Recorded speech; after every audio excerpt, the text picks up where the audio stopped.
문갑식 월간조선 부국장입니다. 어제의 동지가 오늘의 적이 됐습니다. 심재철 자유한국당 의원과 유시민 노무현 재단 이사장의 관계를 말합니다. 여러분들이 유시민 노무현 재단 이사장 또는 유시민 전 장관 그렇게 불렀더니 댓글에다가 제발 그 뒤에 그 직함 좀 빼라 해서 그냥 오늘은 제가 심재철 유시민 이렇게 부르겠습니다. 오늘의 제목은 이것입니다. 밀고째 30년간 뒤집어 쓴 운동권의 장발장. 심재철, 유시민 겨냥의 합수부 진술서 13장 공개. 90장 쓴 유시민. 수사관 속이려 창작했다 변명. 1980년대를 흔히 그 서울의 봄이라고 부르죠. 박정희 대통령이 김재규의 흉탄에 서가시고 최규하 대통령 시대가 열리면서 제야 또는 민주 운동을 이끌었던 김영삼, 김대중, 김종필 이 세 김씨가 전국을 휘젓고 다녔죠. 그래서 마치 금세라도 세 김씨의 시대가 올 것처럼 했지만 전두환 전 대통령에 의해서 그 꿈은 좌절되고 그게 이제 1980년 5월 상황입니다. 그 당시에 서울역이라든가 신촌역 일대는 매일 대학생들 시위로 또 최루탄 냄새로 가실 날이 없었죠. 제가 그때 80년대죠. 고3이었는데요. 학교 교실까지 막 최루탄 냄새 들어버렸어요. 그 당시 서울대 총학생회장, 학생운동권을 이끌던 서울대 총학생회장이 심재철. 그 다음에 서울대 대의원회 의장 유시민. 근데 이 두 사람이 김대중 내란 음모 사건에 합동수사본부 진술서를 각각 썼는데 누구 진술서 때문에 당시에 김대중 내란 음모 사건에 관련된 사람들이 구속됐는가? 이걸 두고 지금 둘이 한판 싸우고 있어요. 지난달에 유시민이가 썼던 합수부 진술서가 공개됐죠. 그러니까 그걸 보고서 심재철 의원은 유시민이 21살 청년 유시민이가 쓴 자필 진술서가 다른 민주화 인사 77명 77명의 목을 겨누는 칼이 됐다. 라고 하면서 유시민 진술서 전체와 자기 진술서를 자기 홈페이지에 공개했어요. 심재철 씨가 왜 그랬을까요? 그 30년 동안 그 문제의 수사를 받고 합수부에 끌려서 수사를 받던 사람들 중에서 자신의 진술서 때문에 김대중 내란 음모 사건 관련자들이 구속됐다. 이런 억울한 누명을 심재철 의원이 써왔기 때문입니다. 근데 지금 보니까 그게 아니라서 나 때문이 아니라 유시민 때문이다. 라고 이제 이분 주장하는 거예요. 지금까지 정설로는요, 운동권 내부에서 심 의원이 김대중 내란 음모 사건의 동지들을 배신하는 진술을 한 탓에 많은 민주화 은사들이 투옥됐다는 게 30년 가까운 정설로 통했어요. 근데 심 의원이 그 진술을 공개하니까 그 정설이 뿌리부터 흔들리고 있죠. 그래서 유시민이는 1일 날이요, 자기가 운영하는 팟캐스트 알릴레오라고 있죠.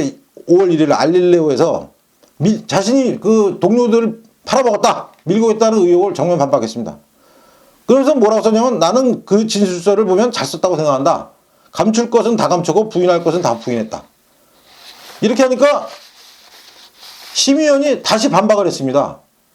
자, 유시민이는 뭐라고 얘기했냐면 심의원이 공개한 건 자필 진술서다. 내가 추측하기에 1980년 7월 중순 이후에 쓴 걸로 보인다. 그리고 심의원이 잡혀온 거는 6월 30일이고 자기가 그 자필 진술서를 쓴 건 7월 이후다. 중순 이후다. 이렇게 했어요. 근데 이번에 공개된 유시민이 자술서를 보니까 1980년 6월 12일 자술인 유시민 이런 자필이 남아있어요. 그러니까 한 달 이상 먼저 쓴 거죠.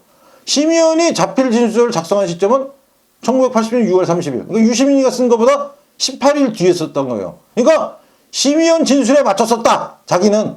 라고 했던 유시민의 해명은 말이 안 되는 거죠. 앞뒤가 안 맞는 거죠. 왜?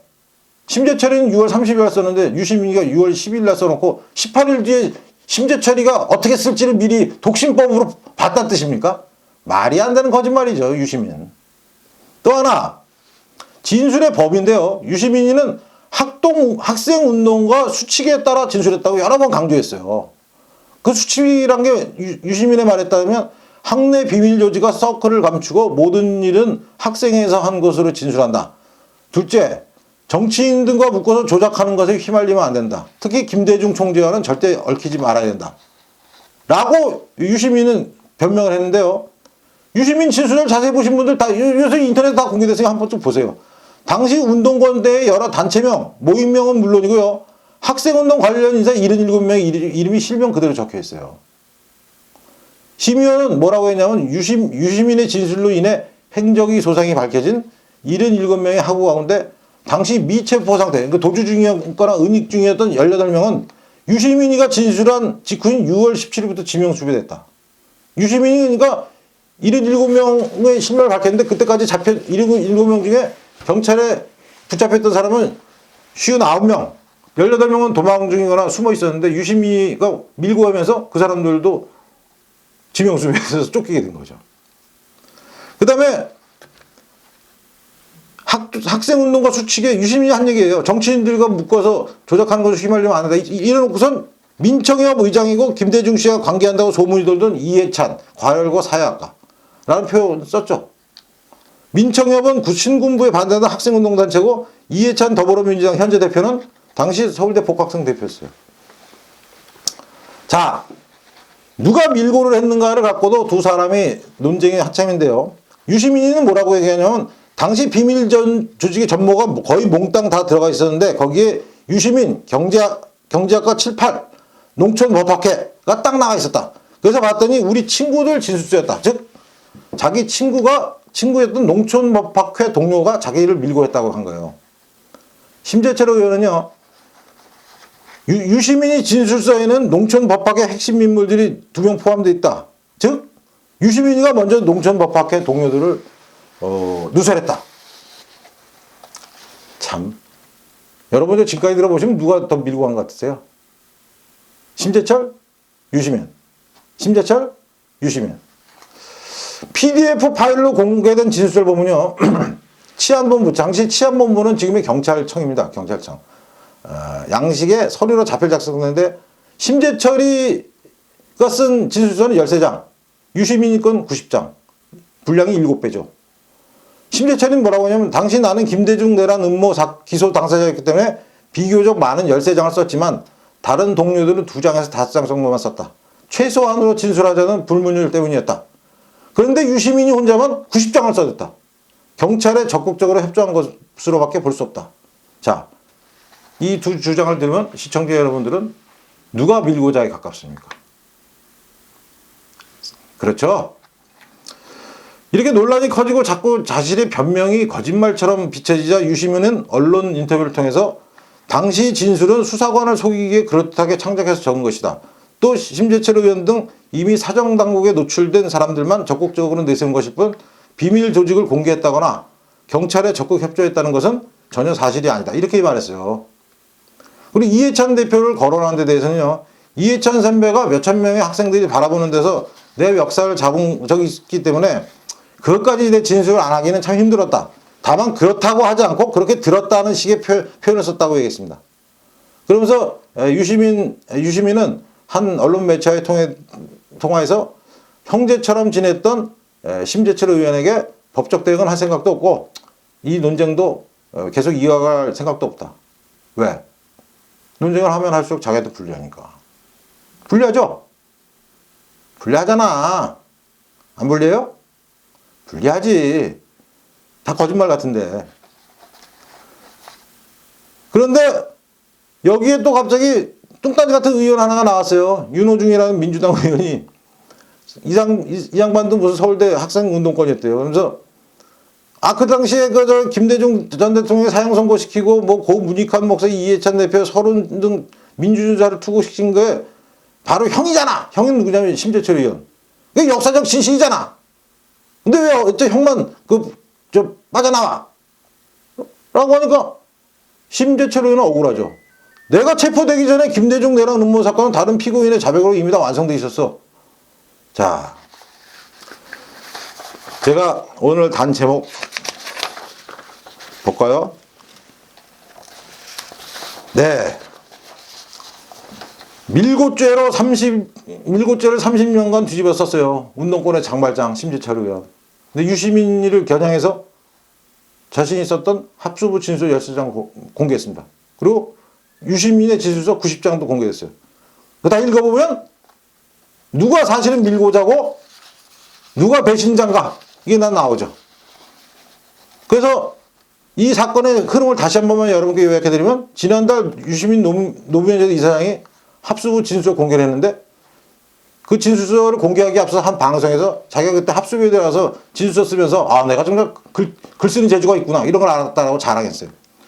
그러다가 그 소식을 들은 심재철이 30년 동안 자기가 밀고자로 낙인 찍힌데도 열받아갖고 유시민이 진술서 90장을 공개했죠. 전면을 공개했어요. 진술서 보니까 유시민은 80년 6월 12일에 썼고 심재철은 6월 30일에 썼어요. 그럼 누가 밀고자인지 나오죠. 그 다음에 유시민 진술서는 90장이고 심재철 진술서는 13장이야. 밀고자가 누구냐를 두고 유시민은 농촌법학회의 자기 친구라고 했고 심재철은 유시민이라고 했어요. 그러자 유시민은 내가 수사관을 속이려고 창작을 해서 이렇게 90장이나 쓰게 됐다라고 궁색한 변명을 했습니다. 여기서 여러분 오늘 또 방송도 뉴스도 들은 김에 우리 그 지식 하나 넓히고 갈까요? 교양 좀 이런 걸 보고 바로 그 경제학이나 사회학, 심리학에 나오는 죄수의 딜레마라는 겁니다. 예를 들어서 범죄를 저지른 사람이 2명 있으면요, 수사관이 가서 꼬셔요. 둘을 대고 너희 둘이 다 입을 안 열면 몇 년형을 주고 입을 여는 사람은 저 형을 대폭 감형해서 풀어주겠다. 대신에 너희 둘 중에 하나가 뭐 거짓말하면 이렇게 각각 조건을 내서 갖고요, 다른 방으로 가둬놔요. 그럼 그때부터 범죄 용의자들은 고민을 하기 시작합니다. 나는 안 불 자신인데 저 사람도 안 불까? 저쪽 사람도 나는 침묵하는데 저 녀석이 불어버리면 나만 손해잖아. 이 복잡한 심리적인 관계를 사각형으로 만들면 여러 가지 인간의 심리를 추측하는 그게 되죠. 근데 결국 이렇게 된대요. 결론은 이런 게임을 한 번만 하면은 끝 아닌데 여러 차례에 걸쳐서 이 범죄의 죄수의 딜레마 게임을 하게 되면은 결과적으로 둘 다 불어버린다는 겁니다. 왜냐하면 경험이 있기 때문에 내가 괜히 나 혼자 죄를 뒤집었을 했더니 저놈이 불었잖아. 날 배신했잖아. 나도 빨리 불어야지. 이래갖고 결국 불게 된대요. 이게 죄수의 딜레마라고 경제학이나 사회학, 심리학에 나오는 유명한 기초적인 이론입니다. 아마 제가 유시민과 심재철의 이번 공방을 보면서 생각난 게 결국 죄수의 딜레마에서 유시민이 풀었구나 하는 생각이 납니다. 뭐 또 다른 증거가 나오면 그때는 또 제가 정정하겠습니다. 네. 문갑식의 진짜 TV는 기존의 신문이나 방송에서 볼 수 없었던 새로운 특종과 새로운 시야를 전달합니다. 여러분께서 구독과 좋아요 그리고 여러 군데 알려주실수록 저희가 이렇게 취재하는 저와 여기에 출연하는 월간조선의 젊은 기자들은 더 힘을 낼 것입니다. 네, 감사합니다.